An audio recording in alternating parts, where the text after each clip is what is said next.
Hello friends, আমি সানি আর আপনাদের সকলকে স্বাগত জানাই সিটেক বাংলা চ্যানেলে।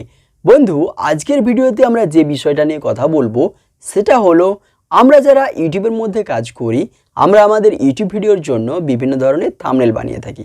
তবে এই থাম্বনেল বানাতে আমরা বেশিরভাগ প্রায় সকল ইউটিউবারই পিক্সেল ল্যাব নামক অ্যাপ্লিকেশানটি ব্যবহার করে থাকি। কিন্তু এই পিক্সেল ল্যাব অ্যাপ্লিকেশানের মধ্যে আমরা বিভিন্ন ধরনের স্টাইলিশ ইংলিশ ফন্ট পেলেও আমরা কিন্তু সেরকমভাবে স্টাইলিশ বাংলা ফন্ট পাই না। সো এই স্টাইলিশ বাংলা ফন্ট আমরা যারা বাংলাতে ভিডিও বানাই আমাদের জন্য কিন্তু খুবই গুরুত্বপূর্ণ, কারণ আমরা যে কোনো জিনিস যদি এক্সপ্লেন করতে চাই থাম্বনেলের ওপরে লেখে তাহলে আমাদেরকে কিন্তু বাংলা ফন্টটাই ব্যবহার করতে হয়। আর পিক্সেল ল্যাব অ্যাপ্লিকেশনের মধ্যে আমরা বাংলা ফন্টটা পাই না। কিন্তু কথা হচ্ছে আমরা কিভাবে পিক্সেল ল্যাব অ্যাপ্লিকেশনের মধ্যে স্টাইলিশ বাংলা ফন্ট পেতে পারি। তো চলুন সেটাই আজকের ভিডিওতে আপনাদেরকে দেখাবো। কিন্তু তার আগে আপনাদের কাছে একটা ছোট্ট অনুরোধ, যদি আপনারা এখনও পর্যন্ত চ্যানেলটিকে সাবস্ক্রাইব না করে থাকেন চ্যানেলটিকে সাবস্ক্রাইব করে পাশে বেল আইকনে প্রেস করে অল নোটিফিকেশানটি অন করে নিন। তো বন্ধুরা, আমরা আমাদের পিক্সেল ল্যাব অ্যাপ্লিকেশনের ভেতরে বাংলা ফন্ট অ্যাড করার জন্য সবার প্রথমে কি করব, আমরা আমাদের গুগল ক্রোমের ভেতরে চলে যাব এবং গুগল ক্রোমের ভেতরে যাওয়ার পরে এখানে সার্চ বক্সটাতে আমাদেরকে লিখতে হবে বাংলা ফন্ট।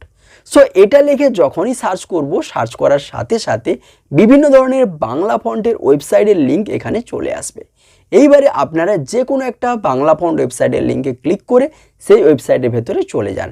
সো এখান থেকে আমি লিপিঘর নামক একটা ওয়েবসাইটের ভেতরে চলে যাচ্ছি। সো এখানে আসার পরে আপনারা একটু নিচের দিকে যদি সুইপ করে আসেন, এখানে আপনারা দেখতে পাবেন ফ্রি ফন্ট। সো আপনারা এই ফ্রি ফন্ট অপশানটাতে ক্লিক করুন।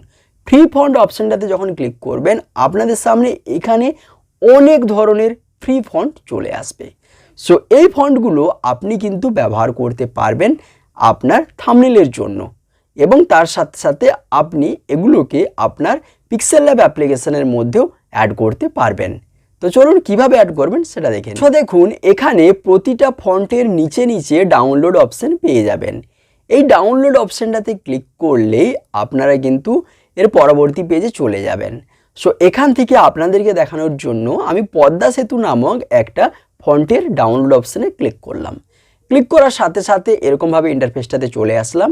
এখানে আমি কিন্তু আমার ফন্টটা কোন স্টাইলের সেটা লিখেও দেখতে পারি এবং তার নিচের দিকে একটু সুইপ করে আসলে এখানে ফন্টের সম্পূর্ণ ডিটেলসটা আমরা পেয়ে যাব, যেরকম ফন্টটাকে বানিয়েছে এবং আরও বিভিন্ন ধরনের তথ্য এখানে পেয়ে যাব এবং তার নিচের দিকে ডাউনলোড অপশান পেয়ে যাব।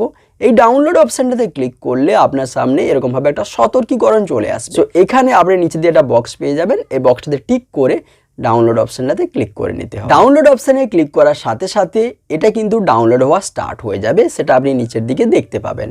ডাউনলোড হয়ে গেলে তার পাশে একটা ওপেন অপশান পেয়ে যাবেন। এই ওপেন অপশানটাতে ক্লিক করলে আপনি আপনার ফোনের যে ফোল্ডার রয়েছে তার ভেতরে চলে যাবেন এবং এখান থেকে আপনি ফাইলগুলো দেখতে পাবেন যেগুলো আপনার ফোনের ভেতরে আপনি এক্ষুনি ডাউনলোড করলেন এবং তার নিচের দিকে আপনি এক্সট্র্যাক্ট অপশান পেয়ে যাবেন। ওই এক্সট্র্যাক্ট অপশানে ক্লিক করুন, আবার এক্সট্র্যাক্ট অপশানে ক্লিক করুন, এটাকে এক্সট্র্যাক্ট করে নিন। করে নেওয়ার পরে আপনি চলে যান আপনার পিক্সেল ল্যাব অ্যাপ্লিকেশনের ভেতরে। সো এখানে আমি একটা টেক্সট লিখে নিয়েছি। এইবারে আমরা নিচের দিকে ফন্ট অপশানটা খুঁজে বের করব এবং ফন্ট অপশানে ক্লিক করব। ফন্ট অপশানে ক্লিক করলে আমরা এরকমভাবে একটা ইন্টারফেসে চলে আসব।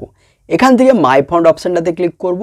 মাই ফন্ট অপশানে এসে যাওয়ার পর আমরা ওপর দিকে দুটো চিহ্ন দেখতে পাবো, একটা জায়গায় টি মতো লেখা রয়েছে আর একটা জায়গায় ফাইলের চিহ্ন রয়েছে। সো এখান থেকে টি মতো যেটা লেখা রয়েছে ওটাতে ক্লিক করব। ওটাতে ক্লিক করলে আমি আমার ফোনের মেমোরির ভেতরে চলে যাব এবং এখান থেকে ডাউনলোড অপশানটাতে চুজ করে নেব। ডাউনলোড অপশানটা চুজ করার পর এখানে আমি যে ফোল্ডারগুলো ডাউনলোড করেছিলাম সেটা দেখতে পাবো। সো এখানে আমি আমার পদ্মা সেতু যে ফোল্ডারটা সেটা কিন্তু দেখতে পাচ্ছি।